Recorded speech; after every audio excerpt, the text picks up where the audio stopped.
বানাবো আম পান্নার শরবত। বাড়িতে গেস্ট চলে এলে এরকম কিন্তু শরবত আপনারা পরিবেশন করতে পারেন। প্রথমে দুটো কাঁচা আম নিয়েছি, তারপরে কিন্তু আমি এটাকে সিদ্ধ করে নেব। তো জলে দিয়ে দিয়েছি, আধ ঘন্টার মতো কিন্তু আমি এটাকে ফুটিয়ে নেব। তো তারপরে কিন্তু আমার আমগুলো সিদ্ধ হয়ে গেছে।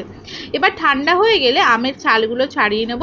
এবার আমের শাঁসগুলো কিন্তু বার করে নিয়েছি, নিয়ে এবার একটা মিক্সির বাটিতে শাঁসগুলো সব দিয়ে দেবো। দিয়ে কিন্তু এবার দেবো হলো একটা কাঁচা লঙ্কা আর একটুখানি আদা দিয়ে দেবো, আর তারপরে দেবো হলো বিট নুন, একটু ভাজা মশলা, আর তারপরে দেবো মিষ্টির জন্য কয়েকটা বাতাসা দিয়ে ভালো করে একটু মিক্সিতে ঘুরিয়ে নিয়ে আসবো। এবার ঠান্ডা জল দিয়ে আর একবার মিক্সিতে ঘুরিয়ে নেব। এবার একটা প্লেটে নর্মাল নুন দিয়ে আর একটুখানি লঙ্কা গুঁড়ো দিয়ে মিশিয়ে এবার গ্লাসের চারপাশে একটু লেবু দিয়ে এবার কিন্তু গ্লাসটা সাজিয়ে নেব।